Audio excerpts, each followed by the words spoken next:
On the tail end of a month in France, while my wife carries our yet unborn son, we packed all our luggage into a Citroën C3 and left Marseille. Destination and route were undefined. Just 10 days to explore Provence, Côte d'Azur, and the French Alps.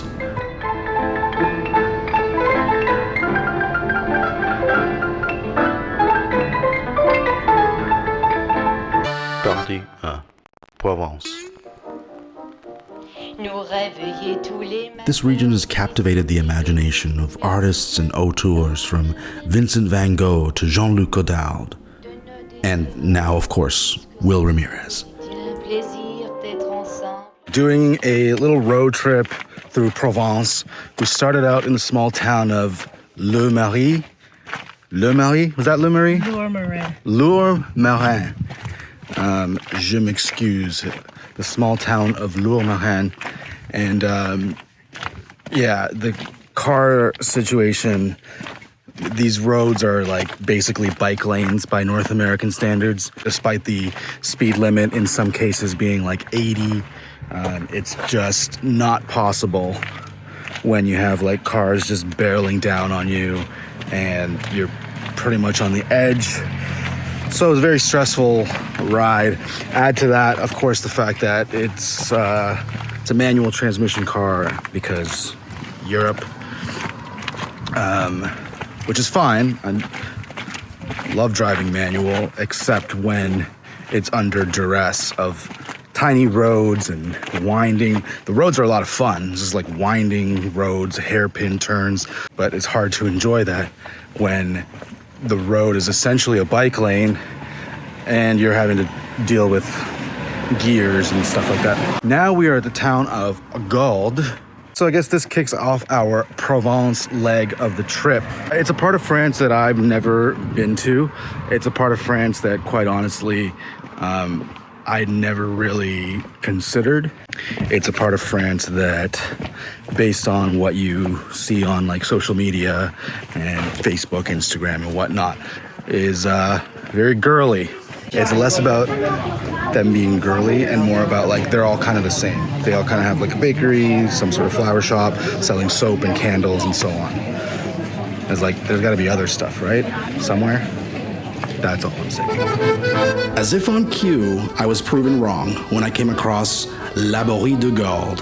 With its selection of cured meats, a variety of local cheeses, and handcrafted knives of forged steel, I could cancel the rest of the road trip and set up camp right inside this shop.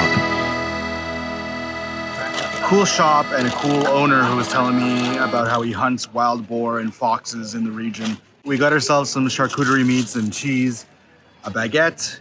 They sell knives and cheeses at that store, so they didn't want to just give us nice little slices for sandwiches for the cheese. But they were at least kind enough to at least cube it down a little bit for us, which I guess is a little bit helpful.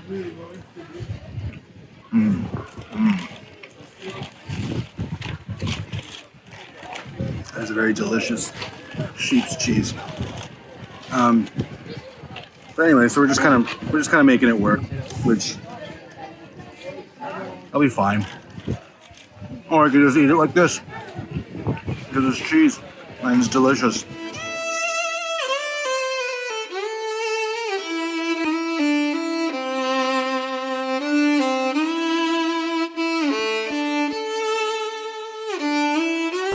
Alright, so our journey through Provence continues, and I think I found the souvenir that I'm going to take home with me. What'd you think? I think this will look good in our living room, yeah? Just a little bit creepy, hey Ronald? Yeah? No? Yikes. We left Côte in search of the Abbaye notre-dame de Sénanque, a place of peace, tranquility, and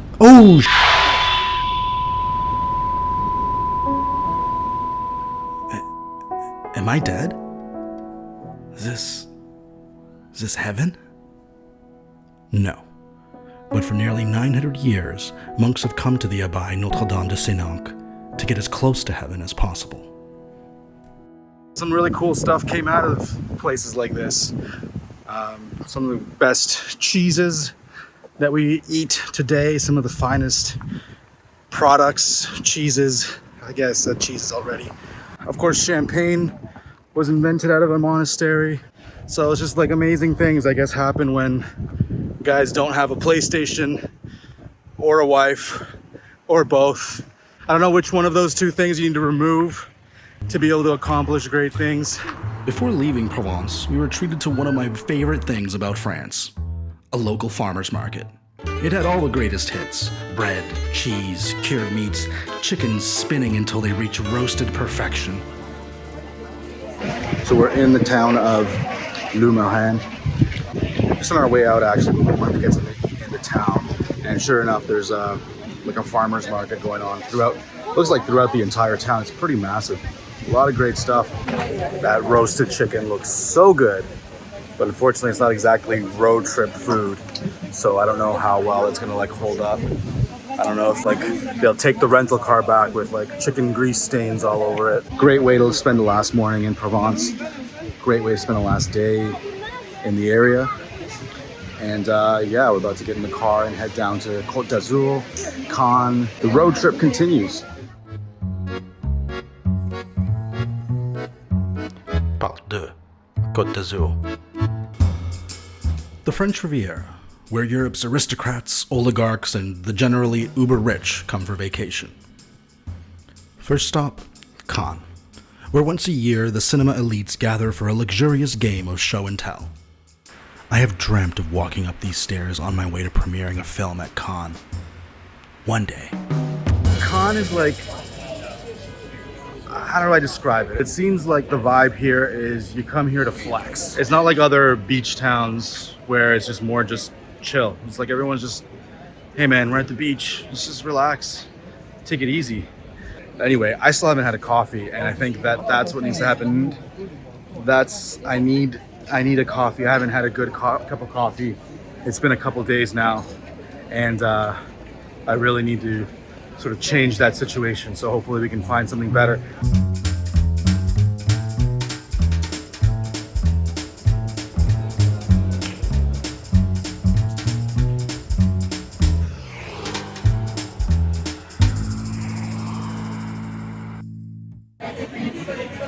I will not be shamed for ordering girly drinks.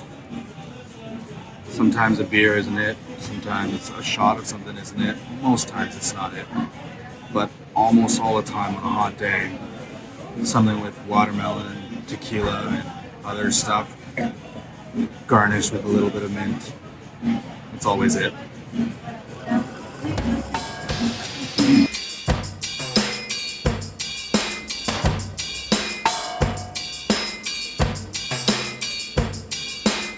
Cannes so far has a bit of a Miami vibe, a bit of a Beverly Hills kind of vibe, which is nice, I guess, but it just definitely doesn't feel like any other part of France that we've been in so far.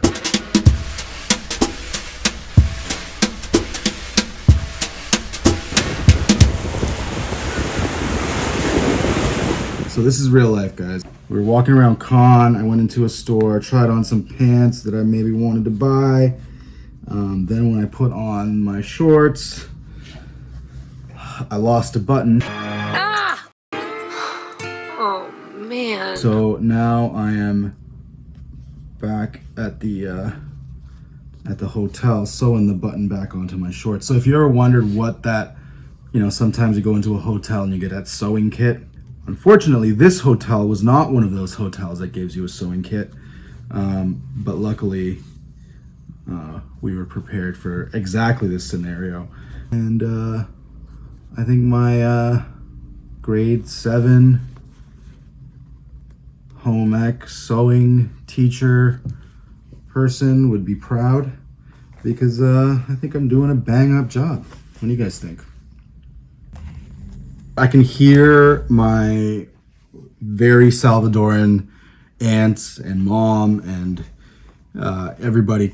I can hear them right now. Why isn't his wife doing this? If you must know, my wife was laying down in the bed. That's why she couldn't fix my pants. So a totally valid excuse. She's also a couple months pregnant, so there's that. Now that that's done, for real now, it's time to go to the pool or the beach. There's no way I'm choosing the pool when the beach looks like this, because unlike many other beaches along the Côte d'Azur, made of rock and pebble, the beaches in Cannes are composed of a perfect golden sand. All right, so we're doing another beach day. This time we're opted for the public experience, which requires a little bit more planning because one, we don't have an umbrella, and we're not gonna buy an umbrella to be carrying around. Obviously, we don't get the nice beach chairs, and we're in the general public, which means, I don't know, at least psychologically, there's a little bit more of a concern about theft. Otherwise, the beach is absolutely like beautiful. I love that like beautiful aqua color. It's like the peak heat of the day. Yeah, so there's nothing left to do but just get in the water. So we're gonna do that now.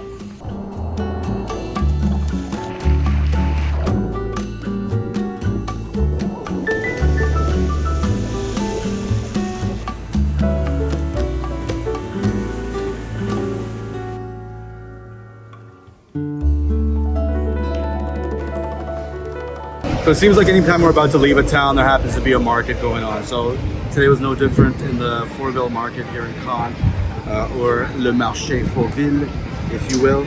And markets are always a great place to try new things, try local treats and eats. And today we have fleur de courgette, which is deep fried zucchini flour. I've never had that. I'm not even a big fan of zucchini, to be honest. But when in Cannes, you try the Cannoise cuisine, which apparently this is part of it. So let's give it a shot.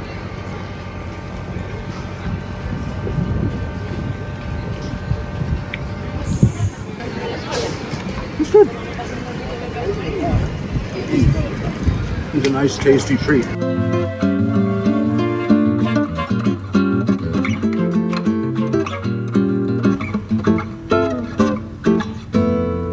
This is a perfect example of the frustrations in France. Look up a coffee shop, check on Google, it says it's open, and then you get here and it's crickets. That happens a lot, so don't trust everything or believe everything you see on Google Maps.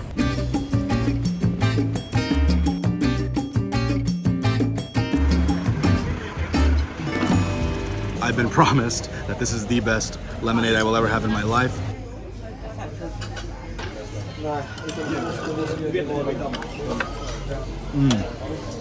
It's a very, very, very good lemonade.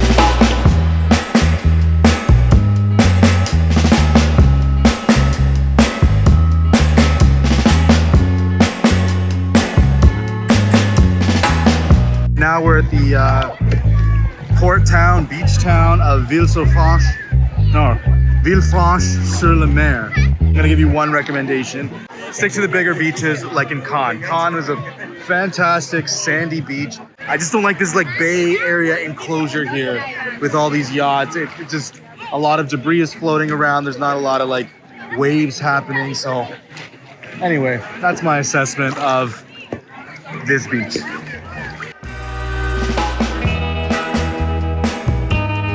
Our drive through the French Riviera was coming to an end, but before we trade the warm Mediterranean waters for that crisp Alpine air, there was just one more thing I had to do. But it required leaving France altogether.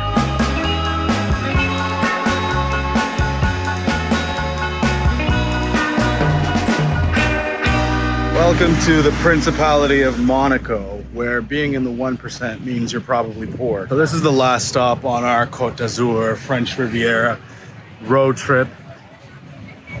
And certainly the most expensive.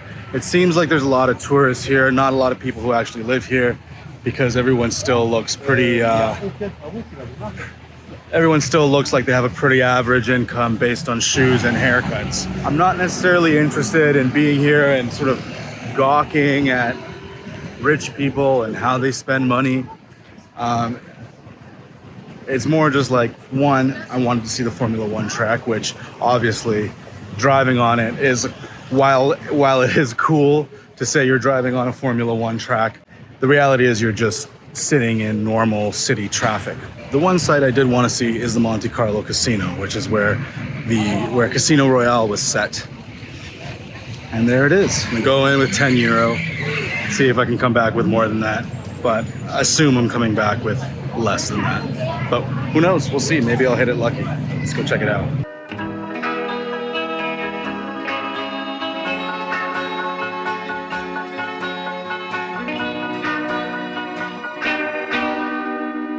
So I went in with 10 euro, came out with 4. I won a few games, lost most of them, got bored and came out with 4 euros, then had to spend 1 to use the bathroom. So I'm down to 3. Parti-toi, les Alpes. How ambiguous it feels, baby, to be on top of the world with you. Don't get fooled, my love, you know, we're just passing through. Today we decided to drive out to the area of Chamonix, which is sort of a famous French, I think it's a ski resort. It's near the Swiss-Italian border. There's also Mont Blanc, which some of my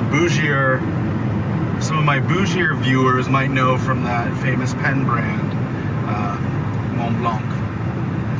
But this drive, like, if you get a chance to do a drive like this, there's a couple of drives like this in the world, but this drive through the French Alps is something special.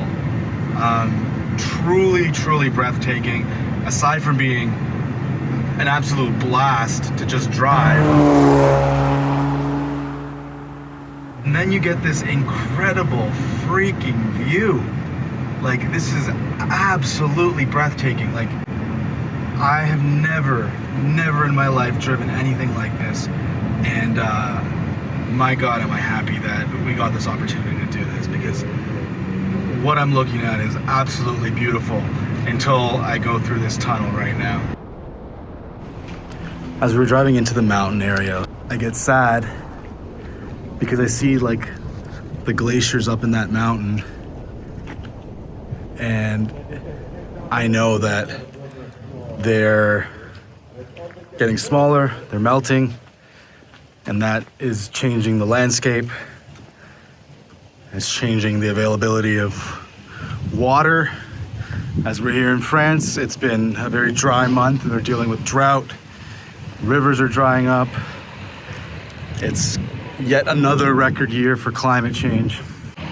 Whether you believe that it's man-made or not, or whatever, the different arguments are, like, losing these things,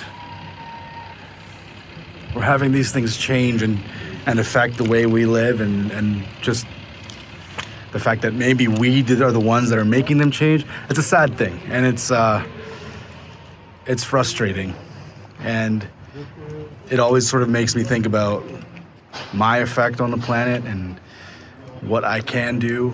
I feel like, you know, doing a little video here and there, it's just like, who cares? The planet is burning.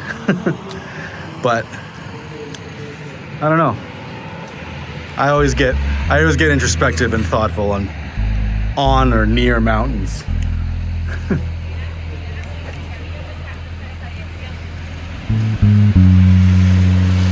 It's incredible.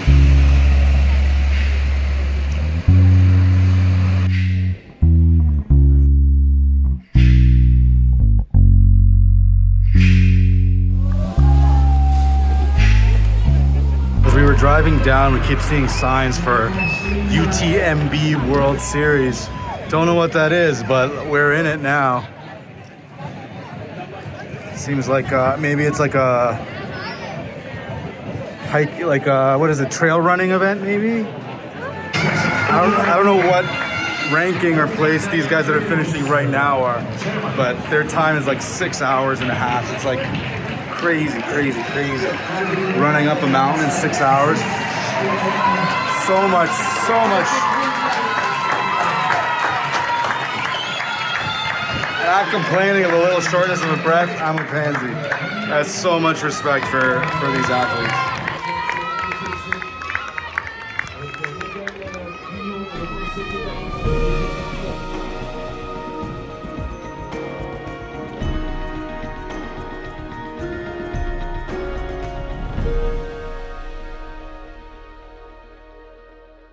My life is about to change in ways that I just can't fully fathom.